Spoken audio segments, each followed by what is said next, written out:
Sebentar lagi loading. Ini namanya, udah lain. Oh iya, karena mungkin di privasi. Oke, Assalamualaikum warahmatullahi wabarakatuh. Selamat malam buat teman-teman semua. Alhamdulillah kita diberikan kesempatan hadir pada malam hari ini. Terima kasih atas waktunya dan investasi waktunya ya teman-teman ya. Kita akan bahas tentang kenapa kita perlu kendaraan yang tepat. Banyak orang berasumsi ya untuk bisa mewujudkan impian, ya, mewujudkan harapan-harapannya, itu pemahaman yang klasik yang umumnya adalah bekerja keras. Ya, apakah dengan bekerja keras saja cukup? Jika iya jawabannya, tentu orang yang paling kaya dari dulu hingga saat ini di dunia ini adalah kuli bangunan, tukang beca, buruh, ya, mereka para pekerja keras yang luar biasa. Tapi faktanya kebanyakan, apakah ia bisa mewujudkan semua impiannya? Jawabannya mungkin iya, mungkin tidak. Adapun yang iya pada umumnya adalah kesehatannya terganggu, teman-teman. Kenapa? Karena mengeluarkan banyak tenaga diporsir pagi sampai sore, bahkan harus lembur malam, gitu ya. Nah, lalu untuk bisa mewujudkan impian ya tanpa harus seperti itu, tanpa harus mengorbankan kesehatan, bagaimana caranya? Nah, caranya adalah menemukan kendaraan yang tepat. Karena ada juga umumnya orang yang biasa saja melakukannya tanpa harus jungkir balik, tapi mampu mewujudkan impian-impiannya. Ada juga, mungkin iya, mungkin tidak. Kan gitu ya, sama-sama ada kemungkinan di antara keduanya. Namun besar kemungkinan bisa tercapai itu adalah orang-orang yang berada di kendaraan yang tepat, teman-teman.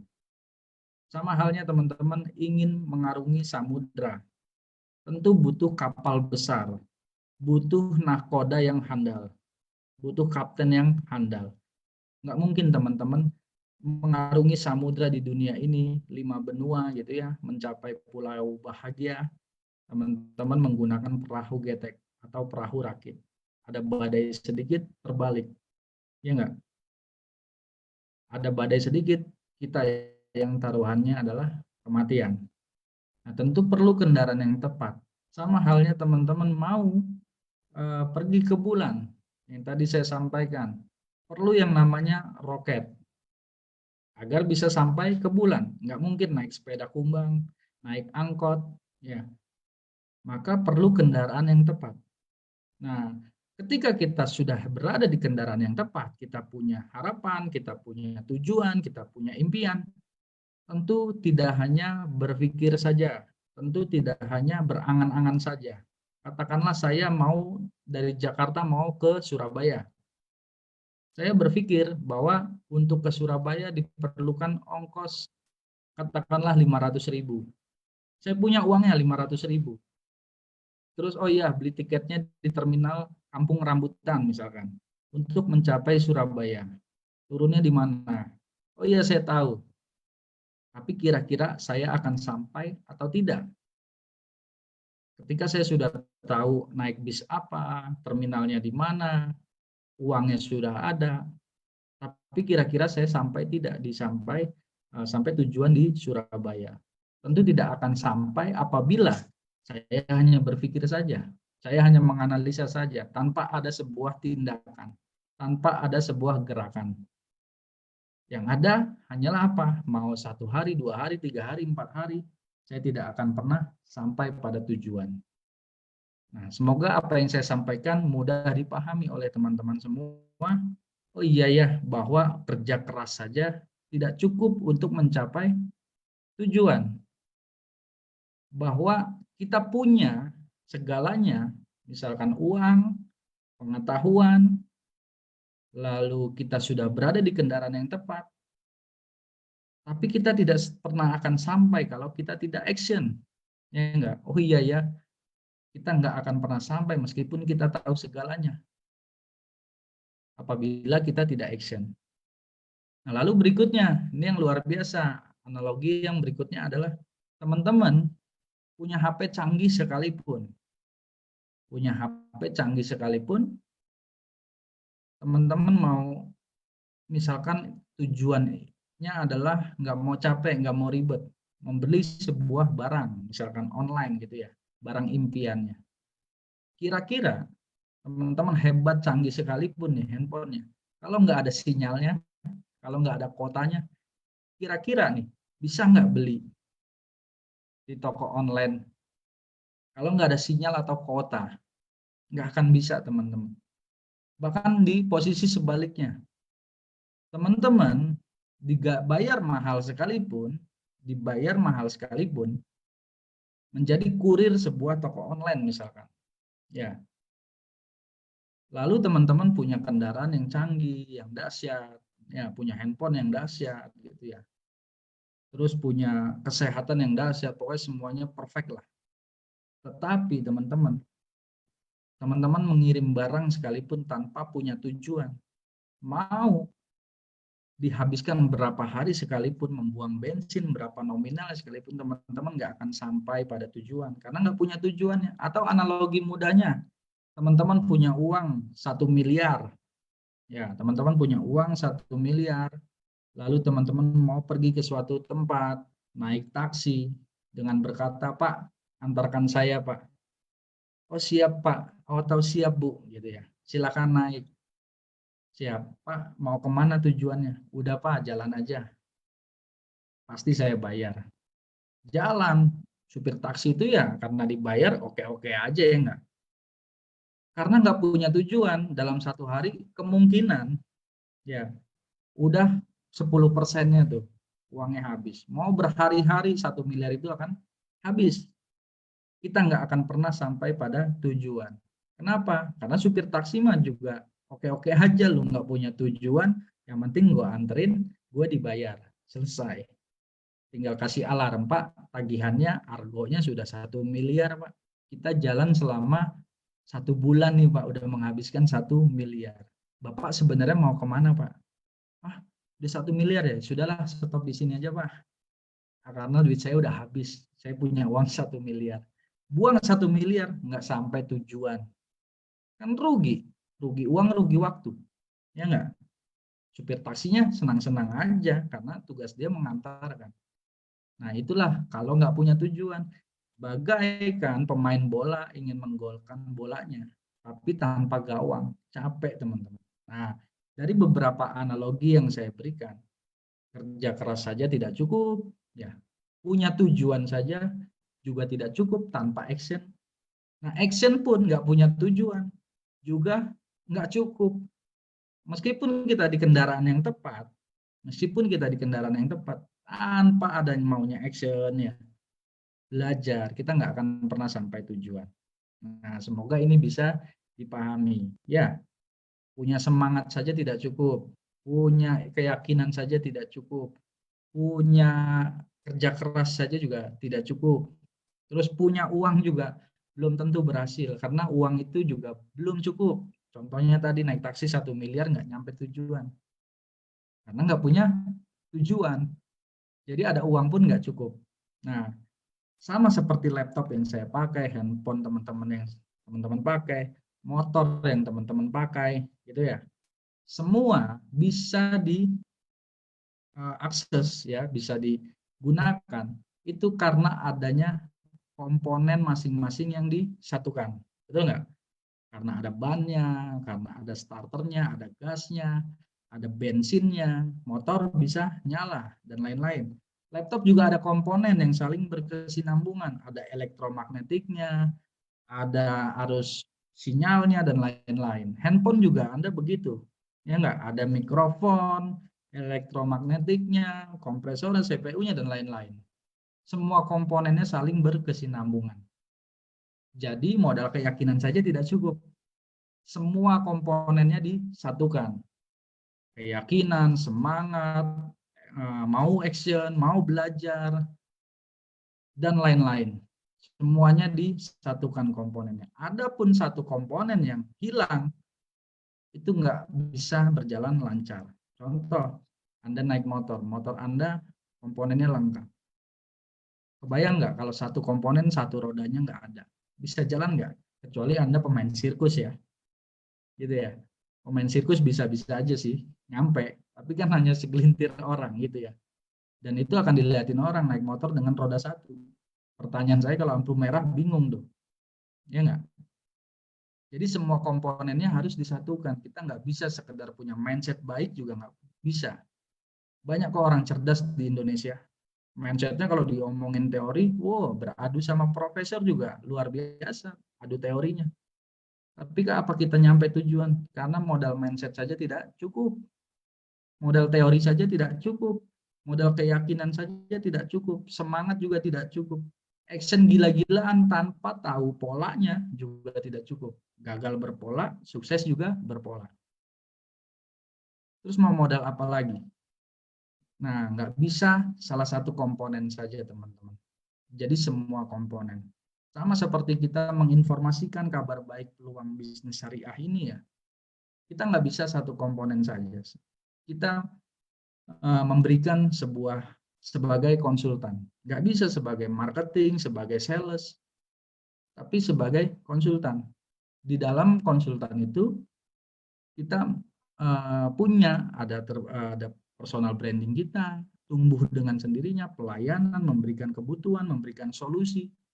Kalau sales itu kan memburu aja, diuber terus, yang penting beli. Nggak paham, terserah, yang penting beli. Itu kan gaya sales ya.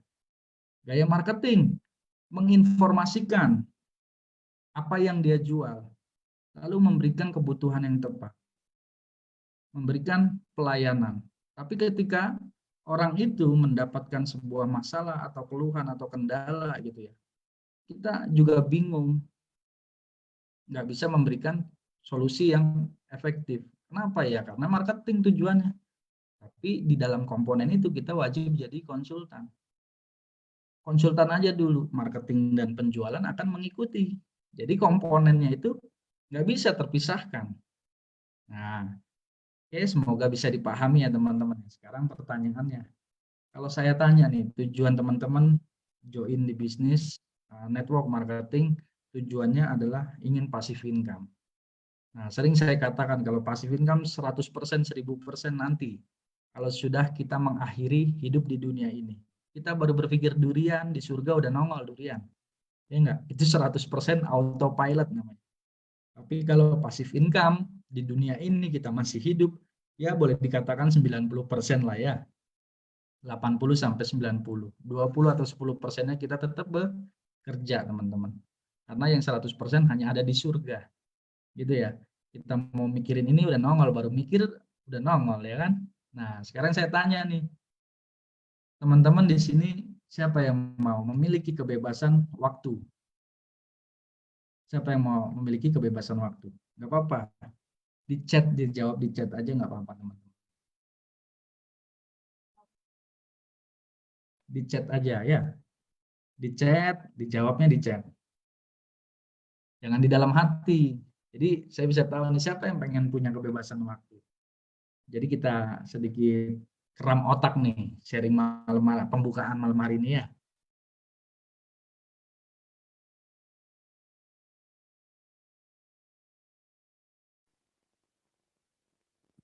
Silakan teman-teman bisa sentuh layarnya, perhatikan kanan bawah tulisan more ya, atau 3 titik di kanan bawah, dan lalu Oh, pilih chat. Bes Willy, waktu doang nggak mau. Nah, terus teman-teman, Bes Willy mungkin mau jadi orang sibuk nih, nggak mau bebas waktu ya. Teman-teman yang lain, siapa yang mau bebas waktu?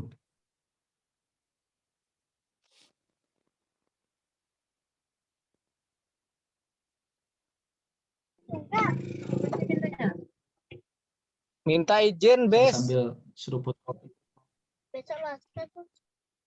Siap. Ya, siapa yang mau bebas waktu?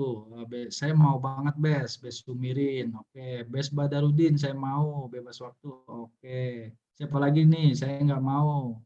Bes Trino. Oke, ada lagi. Nah, ini unik nih. Ada yang mau, ada yang nggak mau nih. Siapa yang mau bebas waktu? Saya juga nggak mau Bes Maulana. Oke, Bes Joko, saya mau. Oke. Nah,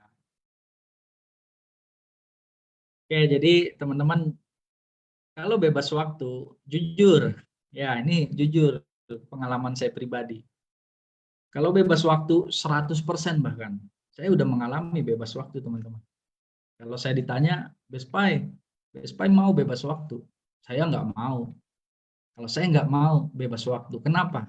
Karena saya udah ngalamin 2 tahun total waktunya bebas benar-benar 100%. Saya sebagai pengangguran. Bebas waktu, tapi saya nggak punya uang teman-teman. Makanya saya nggak mau. Bebas waktu nggak punya uang, aduh nggak enak banget teman-teman. Yang paling miris saya 2 tahun ngalamin saat mau Idul Fitri. Ponakan tuh saya banyak teman-teman. Ibu saya 11 bersaudara. Ponakan udah luar biasa. Bahkan kondisi saya bujang waktu itu. Saya udah punya cucu dari anak kedua dari nenek saya. Gitu ya. Itu saat lebaran nggak bisa ngasih uang. Ampau lah kalau orang Cina bilang ya. Amplop. Nah bebas waktu nggak enak ternyata. Kalau nggak punya uang. Gitu. Saya udah ngalamin. Nah tapi ada motivator, ada mentor saya dulu. Waktu saya terjun di dunia network marketing. Membuat saya menjadi terbakar kembali. Apa itu? Banggalah buat Anda yang pengangguran. Ya, bangga buat Anda yang pengangguran. Bangga buat Anda yang waktunya bebas. Kenapa? Kata mentor saya, berarti Anda sudah setengah miliarder. Setengah miliarder. Kan miliarder waktunya bebas. Gitu. Nah, tinggal jemput setengahnya lagi. Gitu. Nah, sekarang pertanyaannya, yang kedua, kalau saya tanya nih, Anda mau nggak bebas finansial?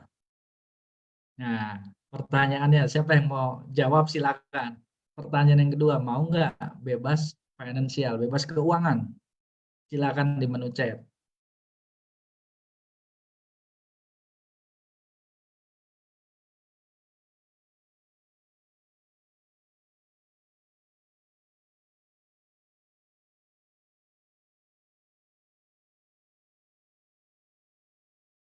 Nggak mau, nih, wes, mau. Yang mau bebas finansial siapa? Ayo, silakan. Ini disimak benar-benar ya sharing awal saya nih ya. Ini bikin kram otak mungkin teman-teman yang baru nih. Ya silakan. Siapa yang mau bebas finansial? Kita sharing santai aja ya. Saya mau Bes Badarudin, bebas finansial luar biasa, mantap. Terus saya mau bebas finansial Bes Sumirin, wah mantap. Lalu siapa lagi nih? Bebas finansial, bebas keuangan.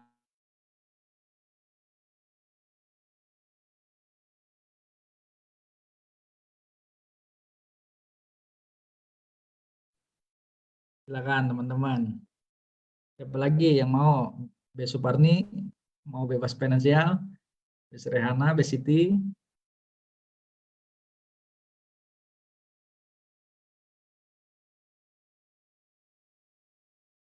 Oke teman-teman, saya jawab ya. Nah jadi bebas finansial kalau saya ditanya, Bes Pai mau nggak bebas finansial? Saya jawab nggak mau. Loh, kok nggak mau? Tadi bebas waktu nggak mau. Bebas finansial sekarang nggak mau. Nah, kenapa? Sebelum nganggur, saya katakan bebas finansial lah. Karena saya pernah kerja di sebuah perusahaan konvensional di kantoran ya. 3 kali lipat dari UMR saya anggap sudah bebas finansial teman-teman. Karena dengan lulusan SMK saya saat itu 3 kali lipat dari UMR, wah luar biasa buat saya. Kerja pakai kemeja, pakai dasi, ya nggak pagi pulang sore kan gitu ya. Di sebuah perusahaan insurans. Nah, tapi kenapa saya nggak mau bebas finansial? Ya karena waktunya nggak ada. Waktunya nggak ada teman-teman. Boleh dikatakan saya bisa melihat matahari terbit dan terbenam itu hanya hari Minggu teman-teman. Nah, karena habis subuh sebelum matahari terbit saya udah berangkat. Nyampe kantor saya udah di dalam gedung. Mau pulang, posisi matahari sudah terbenam. Nah, kebayang nggak tuh kekurangannya kulit saya vitamin E? Kena apa kurang kena sinar matahari. Jadi waktunya nggak ada teman-teman. Ya, makanya saya ditanya mau bebas finansial, saya nggak mau. Terus yang Best Buy mau apa? Yang teman-teman mau tanpa teman-teman sadari apa? Total freedom teman-teman. Itu tujuannya. Total freedom, bebas waktu, bebas finansial. Nah, bebas waktu ya teman-teman selagu-lagunya. Ya, mau ngapain aja tapi punya uang. Bebas finansial itu relatif. Ya, saya tidak tahu bagi orang-orang yang tidak punya hutang saja itu dianggap kaya gitu ya. Apalagi ada uang lebih gitu. Relatif ya bebas finansial. Ya tentu tujuan kita sama. Bebas waktu dengan income yang luar biasa. Ratusan juta, miliaran rupiah tiap bulan gitu ya. Jadi tujuannya total freedom. Nah, di sini saya bahas teman-teman. Ini disimak baik-baik ya teman-teman ya. Di sini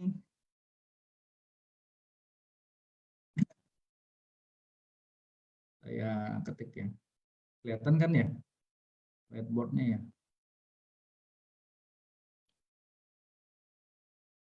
Sukses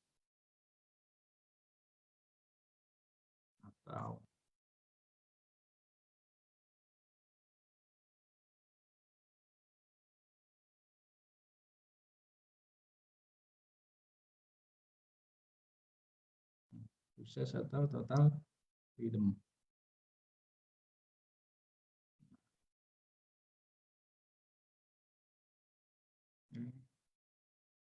Nah, teman-teman,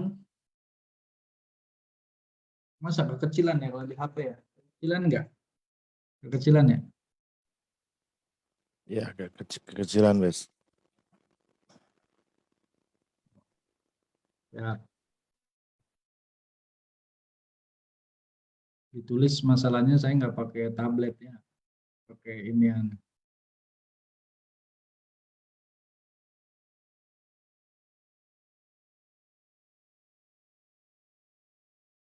Memang dari sananya teman-teman ya. Mungkin agak saya tebalkan saja ya. Ukurannya saya ubah menjadi. Nah, nih, sukses sekarang gede.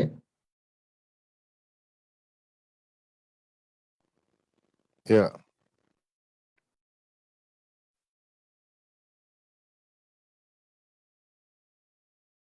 Sukses atau total freedom. Nah,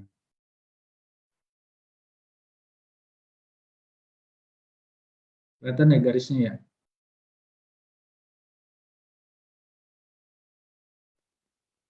ya. Hilang. Ya, sabar.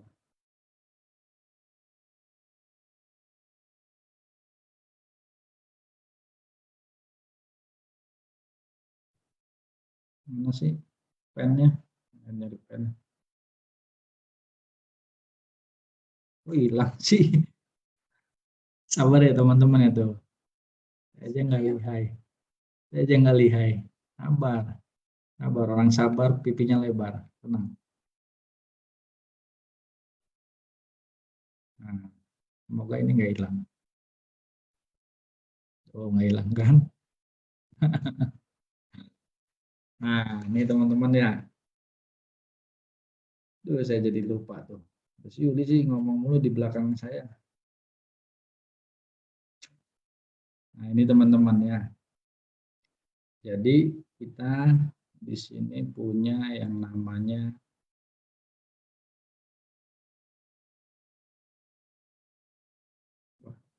gitu.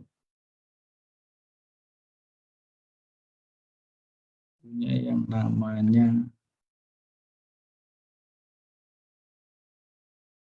harapan. Enggak, harapan. Terus punya yang namanya apa teman-teman? Ini saya ulas lagi aja yang kemarin nggak hadir nih. Kita punya harapan. Lalu kita butuh apa?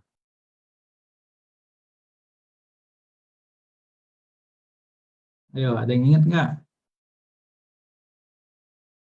Dimulai dari garis finish.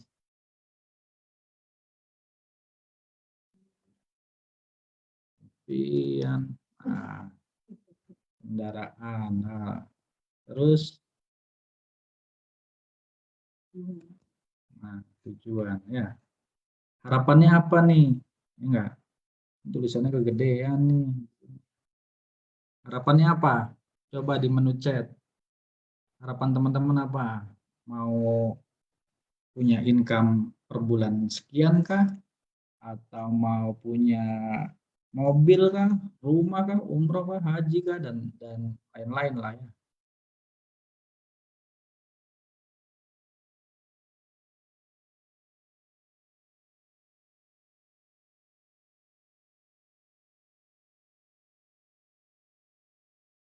Harapannya misalkan 10 juta.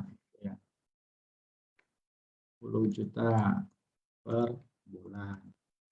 Terus lagi misalkan mobil gitu ya. Terus rumah, umroh atau haji gitu ya. Nah, kira-kira nih 10 juta per bulan. Nah, kira-kira nih 10 juta per bulan. Misalkan, mohon maaf, misalkan kerja standar. Kerja standar itu adalah contoh kayak saya dulu ya. Saya ijazah waktu itu SMK. Tentu paling mentok ya karyawan biasa lah ya, dengan menerima UMR-an. UMR-an dan kontrak biasanya maksimum 2 tahun. Kalaupun mau diperpanjang menjadi karyawan tetap, biasanya ada kontrak 1 tahun lagi. Itu sesuai aturannya dari Depnaker katanya gitu ya. Tapi faktanya kan nggak demikian. Terus juga status kontraknya PKWT, pekerja PKWT, pekerja yang bisa diberhentikan sewaktu-waktu gitu ya, semaunya perusahaan, kan lucu ya. Itulah aturan di negara kita dari Depnaker. Terus juga kerja biasa 8 jam normalnya dalam 1 hari, istirahat 1 jam. Kalau lembur saat itu setahu saya tahun 2000 berapa ya? Tahun 2009 itu lembur 1 jam dibayar ada tambahan 20.000 kalau nggak salah 1 jam. Tapi faktanya nggak begitu, split loyalitas tanpa bayaran gitu ya. Itulah kerja karyawan swasta yang pada umumnya.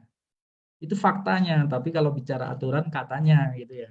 Nah, kira-kira menjadi karyawan biasa, staf biasa nih sebagai apa ya?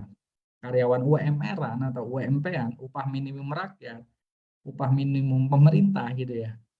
Itu 10 juta per bulan dengan menjadi karyawan biasa dengan gelar sekolah kita, ijazah kita hanya SMK, SMA, STM. Kira-kira itu kendaraan yang tepat atau bukan? Kira-kira bakal sampai nggak di angka 10 juta per bulan? Nah, saya dulu waktu karyawan biasa mengharapkan demikian. Saya lulus sekolah tahun 2007-2008. Bekerja saat itu UMR masih di angka 1,450. Nah, 1,450 UMR Jakarta saat itu. Sekarang udah 4,1. Nggak tahu nih tahun ini bakal nambah nggak dengan adanya COVID dan perang dunia antara Ukraina dengan Rusia, saya nggak tahu ya, pemerintah akan naikin atau enggak, ditambah minyak goreng langka gitu ya, banyak perusahaan yang tutup, nggak tahu tuh bakal naik nggak tahun ini. Nah, 1.450.000, impian saya 10 juta per bulan saat itu, tapi saya hanya mengandalkan kerja yang ijazahnya SMK, ngikutin training dulu 6 bulan, lulus training 6 bulan bakal diangkat karyawan kontrak pun 2 tahun, dengan gaji UMR 1,450. Untuk menjadi manajer ya, manajer itu minimal punya ijazah D3. Kuliah berapa duit? Kalaupun mentok jadi manajer saat itu kerja di mall ya, itu paling tinggi-tingginya 4 sampai 5 juta per bulan. Nah, kira-kira dengan kendaraan demikian adalah pilihan yang tepat atau bukan? Padahal udah kerja rodi tuh, sampai rela loyalitas tanpa batas, tanpa bayaran gitu ya, tanpa dihitung lembur. Nah, jadi kita perlu kendaraan yang tepat. Atau mungkin kerja standar, misal pekerja harian lepas gitu ya, PHL. misal mau jadi buruh atau jadi kuli bangunan dan lain-lain, berapa waktu kita yang harus kita buang untuk mendapatkan 10 juta per bulan, gitu ya. Nah, lalu apakah pilihannya? Misalkan pilihannya dengan untuk mobil, rumah, jangan ngomongin mobil, rumah, umroh. Ya, kita dagang misalkan, dagang. Nah, biasanya ini tadi kita kerja standar, ini ngomongin kuadran kiri nih ya, sebagai apa? Kerja. Yang ngomongin dagang atau profesi lainnya ya bisa dagang, bisa sebagai dokter dan lain-lain. Ya, nah, kita ngomongin dagang. Berapa modal yang kita butuhkan untuk mencapai impian kita, harapan kita nih? Ya, misalkan dagang modalnya untuk misalkan beli mobil lah, harapan kita mobil. Mobil harganya misalkan 300 juta. Berarti sebulan kita harus nabung berapa dari keuntungan dagang kita? Kalau 5 juta saja, dikali 1 tahun itu kita punya uang berapa? 60 juta. Ya, kalau 10 juta kita punya uang 120 juta. Berarti kalau punya uang 20 juta kita tabung, berarti setahun kita punya 240 juta. Nah, berarti setahun setengah lah kita bisa mencapai 300 juta. Berarti butuh waktu 300 juta, butuh waktu 1,5 tahun kita nabung per bulannya 20 juta. Tapi yang nggak mungkin kita hanya mengandalkan 20 juta per bulan kita tabung, kan kita butuh makan, operasional, akomodasi, betul nggak? Berarti kita mau nggak mau punya pemasukan per bulan, katakanlah 40 juta. Berarti 20 jutanya untuk kita tabung selama 1,5 tahun. Ya enggak? Pertanyaannya, ketika kita punya keuntungan 40 juta, berarti kita butuh modal yang menurut survei biasanya 10% laba atau keuntungan dari modal. Berarti kalau modal untungnya labanya puluhan juta, berarti modal konvensional berapa? Ratusan juta. Kalau mau untung ratusan juta, berarti modalnya 1 miliar. Kalau mau untungnya miliaran, berarti modalnya 1 triliun. Nah, ada orang pengen untungnya jutaan, puluhan juta, tapi modal usaha konvensionalnya yang modalnya ratusan ribu, misal dagang cilok, ya, dagang cimol gitu ya, dagang cilor yang modalnya mohon maaf buat beli bahan baku kurang dari 1 juta. Pertama ya butuh beli gerobak dan lain-lain. Nah, mengharapkan keuntungan belasan juta, puluhan juta. Kira-kira itu logis enggak, teman-teman? Masuk akal enggak? Apalagi udah ada riset dan survei bahwa laba 10% dari modal yang dia keluarkan. Ini persentasenya, bukan ngomongin nominalnya. Atau dagang warung rokok, butuh modal 20 lah, 20 juta, 10 sampai 20 juta. Berarti keuntungannya berapa?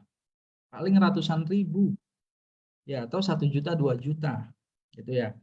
Nah, ini ngomongin kerja. Lalu yang berikutnya apa? Nah, yang berikutnya adalah bisnis. Nah, bisnis nih. Yang berikutnya bisnis. Nah, bisnisnya apa dulu nih? Mau bisnis konvensional atau bisnis non konvensional? Nah, yang tadi saya bilang bisnis konvensional yang sama kurang lebih kayak dagang, laba 10%. Modalnya ditentukan Anda sendiri. Modal 10 juta, untungnya jutaan. Modal ya 10%-nya lah, modal 10 juta untung 1 juta. Modal 100 juta untung 10 juta, itu rata-rata. Ya. Nah, bisnis konvensional. Dan itu perlu ilmu, perlu keahlian, perlu yang namanya kejeniusan, perlu modal dan lain-lain. Tapi kalau saya fast base ya. Saya milih bisnis fast base gitu ya. PTBS maksudnya fast base itu.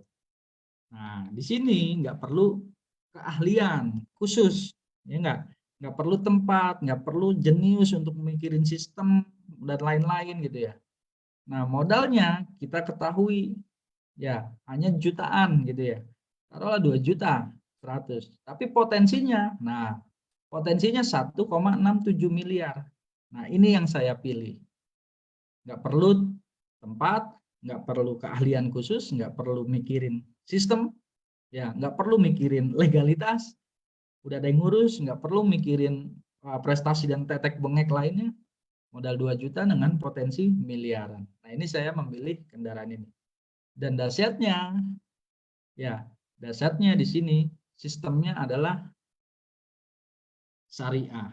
Nah, jadi kerja keras kita dihargai di sini ya. Kerja keras kita dihargai. Poin atau omset dihitung selamanya. Inilah yang saya pilih. Dan ada hitungan secara real. Gagalnya 1 tahun atau 2 tahun kita masih mendapatkan yang luar biasa daripada uang yang kita keluarkan. Saya alhamdulillah ya 8 bulan tembus 3 motor, 1 mobil dengan modal 2.100.000 gitu ya. Usaha di mana yang bisa demikian? Ya hanya di non konvensional yaitu network marketing. Atau usaha berikutnya, teman-teman. Usaha berikutnya apa? Investor. Nah, ini teman-teman investor macam-macam, tentu yang sifatnya legal ya. Bahkan teman-teman di PESBES aja bisa menjadi investor sebagai apa? Regional gitu ya. Nah, dengan demikian kita bisa tahu nih kira-kira dengan hal itu sebagai kerja standar dapatkah sampai tujuan kita, atau di yang tadi sudah saya jabarkan ya, dapatkah untuk mencapai tujuan kita. Bentar, ini kealingan, ini kelihatan kan ya? Mungkinkah? Kalau menurut saya untuk mencapai 10 juta per bulan dengan mengandalkan ijazah SMK sebagai pengalaman saya tidak mungkin ya. Lalu dagang dengan ditentukan dari berapa modal kita ya untuk mendapatkan 10 juta per bulan, mobil, rumah, umroh dan haji ya, kemungkinan. Nah, kemungkinan. Bisnis. Nah, bisnis mana dulu nih yang mau kita ambil ya? Konvensional atau non konvensional? Konvensional, bicara konvensional kemungkinan kan gitu ya. Karena ditentukan dengan modal kita. Nah, non konvensional, network marketing gitu ya. Gampang, tinggal ikuti orang yang sudah terbukti sukses. Ya enggak, dengan modal relatif kecil, potensinya luar biasa. Jadi mungkin kita bisa mencapai tujuan kita itu. Terus menjadi investor ya teman-teman, kalau mengikuti sistemnya, mengikuti orang yang sudah terbukti sukses ya, sudah memiliki kebebasan waktu dan keuangan, teman-teman bisa menyisihkan, entah menyisihkan sebagai nabung atau mungkin beli reksadana atau logam mulia, yang mana nanti teman-teman menjadi investor. Mau lari menjadi investor silakan, ini mungkin. Nah, sampai di sini kira-kira bisa dipahami ya teman-teman ya. Nah, ini merubah paradigma kita teman-teman. Teman-teman mau menjadi cicak atau laba-laba gitu ya. Cicak bekerja untuk hari itu, untuk makan itu. Untuk makan hari itu. Tapi kalau mau jadi laba-laba, dia akan sibuk membangun jaringnya. Biarin aja tuh, keperangkap dulu nyamuk-nyamuk. Nanti dia makan. Gitu ya, mau jadi cicak atau laba-laba itu pilihan. Nah, jadi untuk mencapai sebuah tujuan, ya kita perlu yang namanya sebuah kendaraan yang tepat. Bukan soal tentang kerja keras, bukan soal tentang kerja tuntas, bukan soal tentang kerja ikhlas. Banyak kok para pekerja keras juga kerjaannya ikhlas juga kok. Tapi kita perlu tentang kendaraannya, kendaraan yang tepat. Teman-teman mau mencapai sebuah tujuan, ya kira-kira kendaraan yang tidak tepat tapi mau cepat, boleh nggak nih lewat jalan tol pakai motor atau sepeda? Nah, lewat jalan tol cepat, boleh nggak pakai sepeda goes atau motor? Nggak bisa, perlu kendaraan yang tepat teman-teman. Oke, sampai di sini semoga bisa dipahami sebelum disampaikan bercerita dan berbagi pengetahuan, pengalaman oleh core leader kita semua ya. Ada yang mau ditanyakan? Semoga bermanfaat. Sharing-sharing dari saya sebagai pembukaan ya teman-teman ya. Silakan. Nah, udah tergambar, silakan kembali ke base yoga. Siap. Mantap sekali ya. Dengan analogi sederhana itu kita punya gambaran ya, kita punya istilahnya cara mudah atau mendapatkan sebuah informasi bagaimana kita bisa memahami dan menyadari bahwa segala sesuatunya membutuhkan proses, dan selain proses juga ada tracknya lah ibaratnya ya, ada jalur-jalurnya.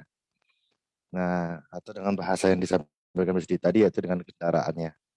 Karena setiap tujuan ditentukan oleh kendaraan itu sendiri untuk bisa lebih mudah atau lebih cepat kita sampai pada tujuan ya. Karena beda kendaraan, beda fasilitas, otomatis beda juga waktu untuk menempuh tujuan tersebut, untuk sampai di tujuan tersebut. Nah, silakan teman-teman, kira-kira ada yang belum bisa dipahami dengan pembukaan yang disampaikan oleh BSD Muhammad pagi tadi ya. Dan sebelumnya terima kasih banyak kepada BSD atas gambarannya sangat singkat, padat dan jelas. Semoga kami semua bisa dengan mudah ya memahami dan menjadikan sebagai sebuah prinsip bahwa tujuan bergabung bersama PT BES bukan hanya sebatas coba-coba atau main-main, iseng-iseng, ikut-ikutan, atau sebagainya lah ya. Mengharapkan kesuksesan dalam semalam, tetapi segala sesuatunya perlu ditunjang dengan yang namanya proses. Dan tentunya jika kita membandingkan dengan kegiatan ya, tidak ada yang salah, tapi jika kita mau membandingkan, di sini ada pembeda yang sebenarnya bisa menyamaratakan posisi kita. Nah, jadi untuk mendapatkan penghasilan secara konvensional dibutuhkan keahlian, dibutuhkan ijazah mungkin ya untuk mendaftar kerja, tapi bersama PT BES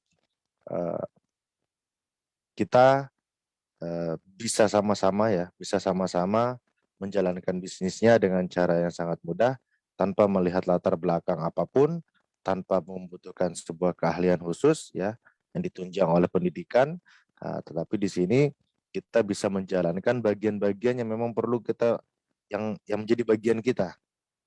PT BES selaku perusahaan kita bekerja sama memiliki bagiannya tersendiri, dan kita selaku mitra usaha dari PT BES memiliki bagian juga tersendiri yaitu selaku sebagai promotor.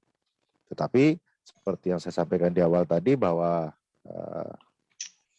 DMR tim ya, khususnya kita di sini bersama DMR tim sudah memiliki fasilitas tersebut, fasilitas yang terbukti memudahkan kita untuk bisa menjalankan bisnis ini secara lebih efektif dan efisien, karena sudah terbukti dari beberapa mitra yang tadinya bergabung tidak mengerti apapun, setelah mendapatkan edukasi, action ya dan belajar, dan terbukti support sistem DMR bisa diduplikasi oleh semua mitra. Nah, silakan teman-teman bisa bertanya ya, karena di sini kita santai saja ya, jangan malu bertanya, karena jika tidak bertanya artinya teman-teman sudah paham, dan tolak ukurnya besok dan seterusnya ada pembeda. Ada hasil yang membedakan progres teman-teman sebelumnya dan untuk di kemudian hari. Silakan. Ini yang nyimak malam hari ini saya yakin dan percaya, apalagi nyimaknya dengan fokus, akan berkata dalam hati dan setiap hari bahwa ini layak diperjuangkan. Ya. Apalagi sudah ribuan orang yang membuktikan. Kenapa? Saya selalu bilang buat orang yang menyerahkan diri mau bergabung sukses melalui wasilah bisnis BES Syariah ini ya, saya selalu bilang bahwa kalau di kegiatan Anda saat ini dalam waktu 1 sampai 5 tahun deh, ada kemungkinan bisa mewujudkan impian motor, mobil mewah, rumah, haji atau umroh. 1 sampai 5 tahun bisa didapatkan tanpa hutang dan riba. Jangan gabung di bisnis ini. Fokus dan tekuni, telatenlah bidang Anda saat ini.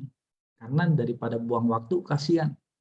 Mendingan fokus di kegiatan Anda saat ini. Kecuali di sana, di kegiatan Anda saat ini, tidak ada kemungkinan 1 sampai 5 tahun ke depan itu terwujud tanpa hutang riba. Maka inilah kendaraan yang tepat yang layak diperjuangkan, Anda hajar habis-habisan. Kenapa kita berani begitu, bicara begitu? Karena udah ribuan orang yang membuktikan. Saya sendiri selama bekerja 16 tahun hanya meninggalkan hutang 150 juta karena kartu kredit.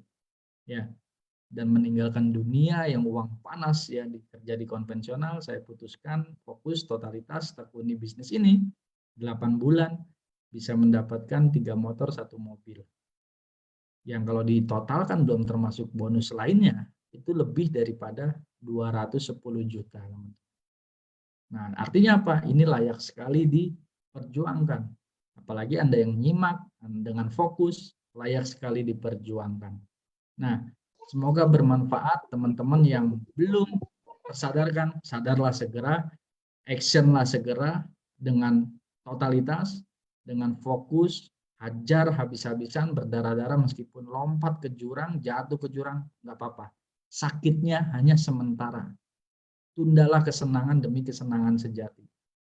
Kalau kita percaya di dunia ini tidak ada yang abadi, maka kegagalan juga tidak ada yang abadi. Penolakan tidak ada yang abadi. Kesusahan tidak ada yang abadi bagi mereka yang mau sungguh-sungguh. Pasti berhasil, itu janji Tuhan. Oke? Jadi hajar habis-habisan, perjuangkan demi keluarga tercinta, teman-teman. Sebelum penyesalan itu datang. Sebelum waktu itu habis. Ya. Jangan berpikir belum ada rezeki, belum rezekinya, belum jalannya, belum nasibnya, dan lain-lain. Buang mental block itu, musnahkanlah mental block itu. Karena Tuhan selalu bersama prasangka hambanya, selalu ada kabar gembira buat mereka yang sabar dan berjuang. Di setiap kesulitan pasti ada kemudahan. Siapa yang berjalan di landasan yang benar pasti sampai pada destinasinya. Nah, mungkin itu aja teman-teman. Buat teman-teman yang di luar sana, segera ambil keputusan untuk fight ya, untuk take action bersama PT Best Syariah. Oke, saya akhiri live on Facebook-nya, grupnya ya, grup Facebook. Ini saya live ya, streaming. Itu aja dari saya, mohon maaf bila ada salah-salah kata. Wassalamualaikum warahmatullahi wabarakatuh. Waalaikumsalam.